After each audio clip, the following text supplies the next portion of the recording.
You mentioned in a previous stream that even the best Star Wars comics are rarely as good as the better Marvel DC stuff. If you were in charge of Star Wars comic branch of Marvel editorial, how would you change this? I think inherently it's just kind of hard to ever be as good as the elite superhero comics. One, the form of comic books is not Star Wars' original form. Secondly, the investment for 80 plus years into a lot of these characters is one of the things that makes superhero storytelling compelling on the comic medium. Whereas Star Wars is always going to be battling with like, what did we do in the live action films and how does this compare?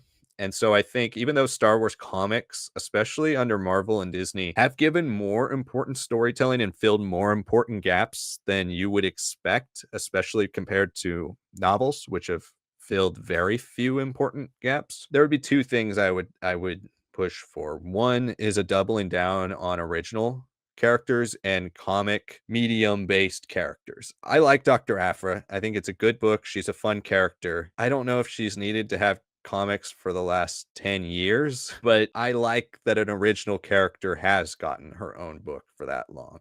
I think Star Wars needs more of that, whether it's somebody cool and more badass, like a superhero type character, whether it's going back in a different time period and exploring different things. Star Wars needs to have things that are more original in order to, I think, really truly excel in that medium, because it's a medium that's dominated by famous IP that was created for that medium. So I think Star Wars needs to do that. That's first and foremost. And then secondly, use those original characters to actually tell compelling, relevant, and important stories. Something like Aphra is more fun. You need to go in a different time period than around the films, and you need to do original characters that can actually put their stamp on Star Wars storytelling. Something like Legacy always is memorable for me because it carves out an era of Star Wars that never existed before. If you jumped into its own comic exclusive timeline, you did like a similar High Republic-esque thing where you're in between the Old Republic and the prequels, but jumped even closer to the Old Republic and told stories there that were comic only, really stretched out and used the comic medium. That's when you'll tell more compelling, more interesting, more unique stories. So those would be kind of the two things I would focus on with Star Wars. I think rarely would you ever get a Star Wars comic that would reach the heights of the elite comics stories of all time. But if you were to get there, I think you would have to utilize more original stuff. Yeah, I agree a lot about that because I think it's already starting to happen. Maybe not necessarily with comics, but we've seen the Path of the Lightsaber kind of be manga be announced, and I think that's going to be really awesome for stuff to be original, mostly disconnected from what we already have in the little gap of 8 to 9, right? So very curious if it's going to be able to branch off into its own thing. I know it maybe doesn't work logistically as well as we'd like it to, but I love to see manga, an original manga, which I mean, the Edge of Balance stuff has been really good, especially Precedent. Something I'd like to see is manga and comics have like kind of crossovers and connections. I think with how big anime and manga have become now, it'd be a shame not to have the eastern part of the world meet the western part of the world, right? And have them be like, oh my god, that character showed up, and you don't have to worry about too much about their story, but it's cool that they cameoed there, and then vice versa, right? So I'd love to see some of that stuff happen. You need to take some of these comic characters and give them animation to jump into. You can do stuff like Tales of, just start putting them in places where more eyeballs are there, right? That's what I would want to say.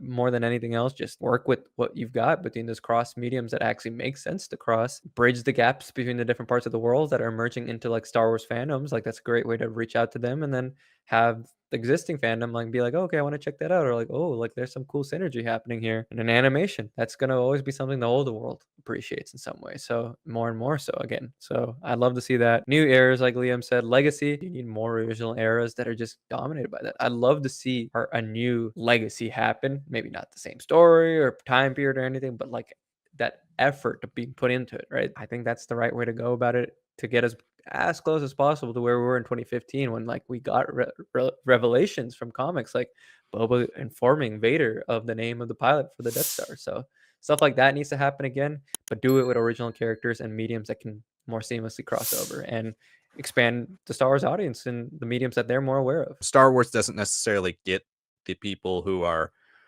at the forefront of the industry, right? Because a lot of the industry is shaped by superhero comics, and those are the probably the publishers that are paying the most money. I mean, the most money you're gonna make is writing a Batman, Superman, Spider-Man, X-Men book, right? You're not gonna make as much money on a Star Wars book, especially an original IP Star Wars book. So it would have to be a labor of love. Star Wars isn't what you think of when you think of comics. So if you're somebody who's an aspiring comic writer, has always wanted to write comics, and you break in with an indie book, is the next thing you're going to do Star Wars? Or if you got the opportunity to do Green Lantern, would you rather do that? Is that something that's more in your dreams as a writer, right? So I think that's the battle they're always going to have. Ostrander, next to Charles Soule, probably the biggest name that's ever taken on Star Wars. Ostrander had Suicide Squad, and he basically changed Suicide Squad forever and like kind of shaped it into what it is today. The only other people I can think of, like Jason Aaron had Thor, kind of